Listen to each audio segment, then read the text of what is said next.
If you really want to get a handle on who's shaping the conversation, who's really driving culture right now in 2025, from, Yeah. Silicon Valley all the way to sold-out stadiums, you've come to the right place. Yeah, absolutely. Our goal today is to dig a bit deeper than just the headlines.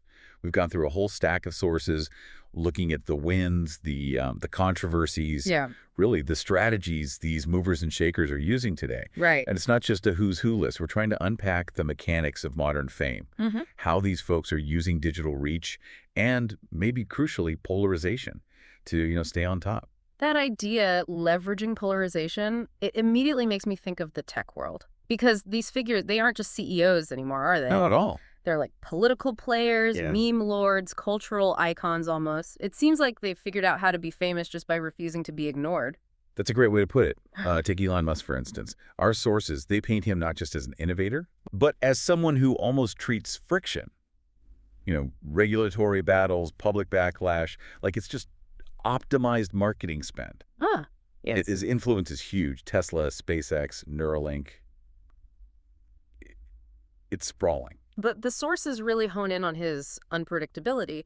Why is that seen as a plus, not a flaw in how he operates? Well, it creates this constant tension, right? Yeah. The sources point out how his big decisions, things that move markets, often just drop on X completely out of the blue. Yeah. And that creates this feeling of a live, unscripted reality show. That unpredictability, that's the key thing keeping him in the news cycle, always. So it sets him apart from the more traditional CEOs with their careful PR plans. Exactly. He's deliberately making noise, maximizing that noise in the algorithm. Yeah. And that's a theme we're definitely going to see pop up again. Okay, staying with tech but shifting gears, Mark Zuckerberg at Meta, there was quite a bit of skepticism about the metaverse early on. How's he still such a key cultural player? Well, it seems he's trying to shift the focus now, moving away from just the hardware, the headsets, and back towards the underlying capability. He's doubling down hard on AI integration. Ah, AI. Yeah.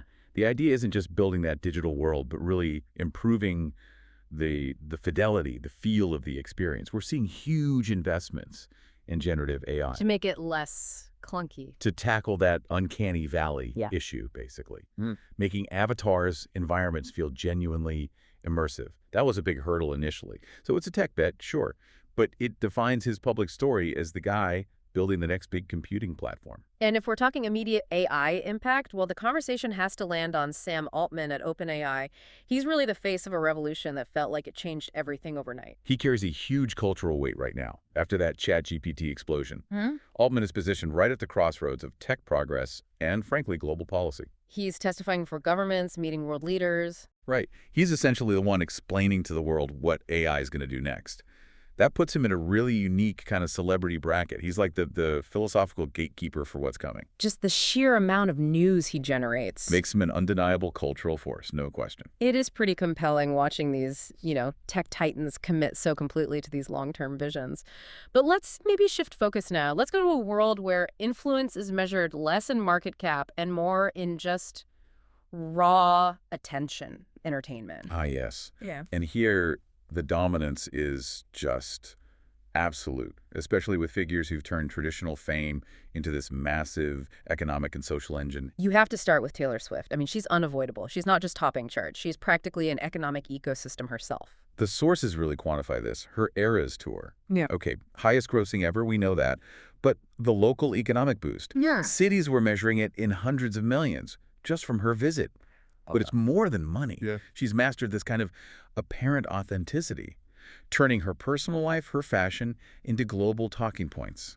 Everything feels like a moment, but maybe a managed moment. Exactly. Whether it's going to a football game or dropping a surprise album, it feels spontaneous, but it's also incredibly controlled. A masterclass in modern celebrity. Which is interesting when you compare her to someone like Beyoncé, who seems to operate more through deliberate scarcity. Absolutely. Beyoncé is all about the event album. She doesn't need to be constantly visible. When she makes a move, it's significant. It sparks weeks, months of discussion, artistically, sociologically. So her power is in the weight, the quality, the control. Precisely. It's almost an older model of stardom, but executed with, perfect digital timing. We should also mention The Weeknd, Abel Tesfaye. He's really mastered the art of aesthetic reinvention, hasn't he? Oh, definitely. His ability to just cycle through these distinct looks, different Yeah. production styles, while still having massive hits, it really marks him as one of the most innovative artists out there right now. Shows a need to keep adapting, maybe. Especially in streaming. That artistic fluidity, that ability to surprise, seems key to staying relevant in 2025. Okay, let's pivot again. From stadiums and event albums to, well, a digital microphone. Ah, Joe Rogan. He feels like he's in a totally different universe, but arguably has more direct, maybe daily influence than any pop star. he's such a fascinating case, a prime example of what some sources call anti-gatekeeping. Meaning he just bypassed the old media structures? Completely. Built his own empire, first independently, now on Spotify. His podcast reaches millions, Oh. and the guest list. Well, Scientists, politicians, comedians, conspiracy theorists, anyone. he's not just a host, he's like a decentralized media hub. That's a good term for it. He forces conversations, good or bad, by giving these huge platforms to voices that, mainstream media often ignores or just refuses to touch. So his influence really highlights how fame has transformed. You don't need that Hollywood approval anymore. Not at all. Which brings us right to the digital frontier. The rise of the true influencer class. Yeah, this is where fame got really democratized and, frankly, pretty radicalized, too. You also have to look at someone like Andrew Tate. Extremely controversial, obviously. You can't really talk about digital influence in 2025 without acknowledging his reach, controversial or not. How did the sources explain that rise, especially with all the legal issues and the extreme messaging? Well, the analysis suggests his rapid rise, especially on TikTok and short-form video, wasn't just luck. His messaging, very polarizing, very simple around masculinity. It was almost perfectly engineered for shares and engagement. It triggered strong reactions either way. Exactly. Intense loyalty and intense rejection, which meant the algorithm just pushed his stuff out to everyone. He's like a key case study showing how, for a certain digital generation, notoriety is a shortcut to relevance. The message itself, or the consequences, almost seems secondary to just being known. Which is such a stark contrast to someone like Mr. Beast, who built his whole thing on relentless positivity and giving stuff away. Mr. Beast represents that evolution, Right.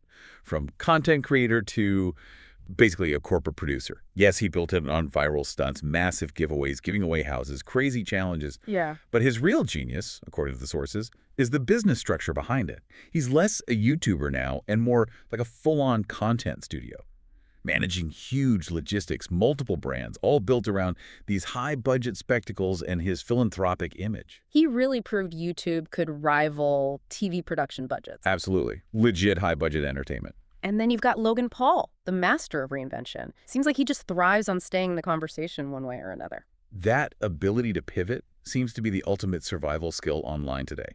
From controversial vlogger to, what is he now? Pro wrestler, boxer, podcaster, crypto guy. He keeps trying new things. Constantly testing what his audience will go along with.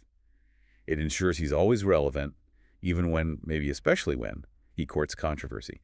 His whole career kind of proves that just holding attention, even negative attention, is the main currency in the digital space. He's the ultimate crossover artist, maybe. And that crossover effect, it's completely blurred the lines with sports figures, too. It used to feel like athletes stayed in their lane. Not so much anymore. Oh, definitely not.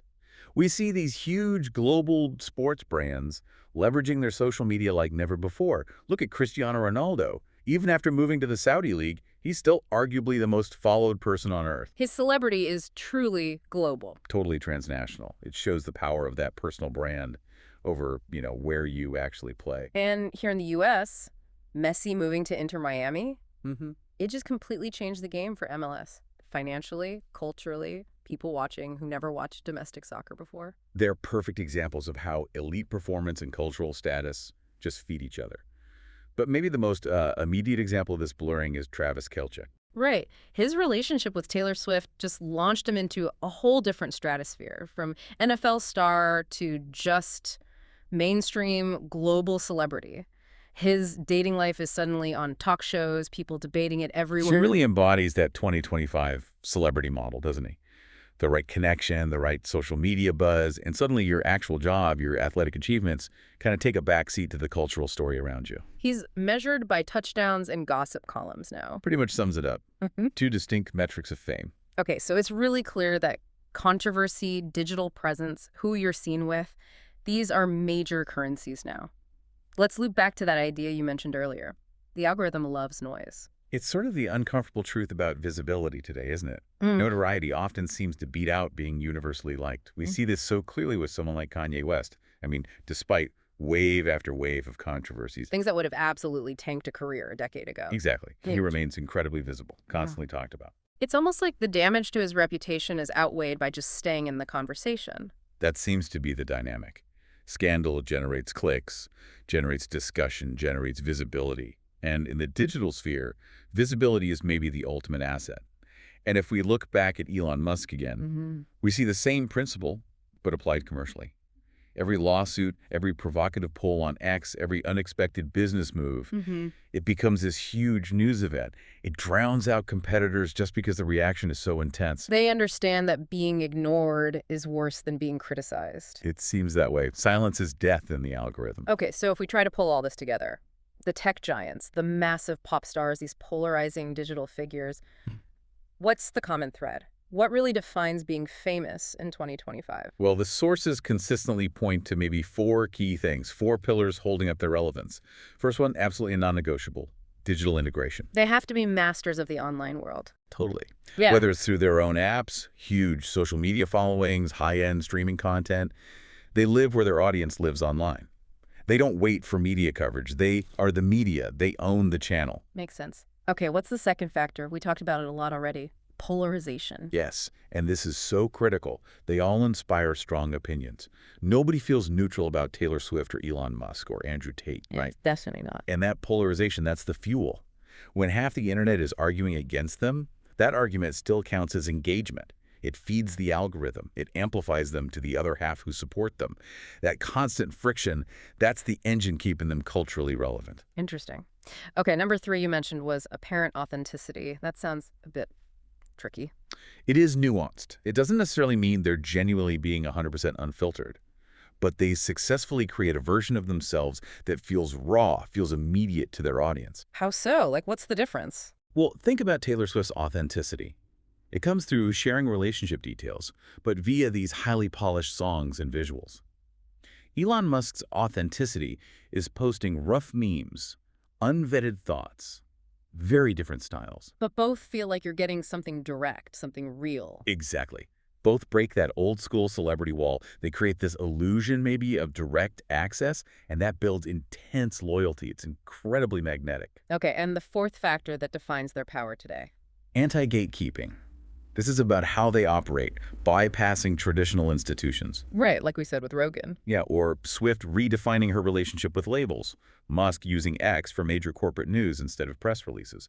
Mr. Beast not needing network TV, they built their audiences directly, which means the old guard, traditional media, finds it much harder to control their narrative or, cancel them. It's really clear the whole definition of fame has shifted. It used to be you were famous for one thing, right? An actor, an athlete, a musician. But the future, and really the present, it's about multidimensionality. The figures who are really dominating, they operate across several cultural dimensions at once.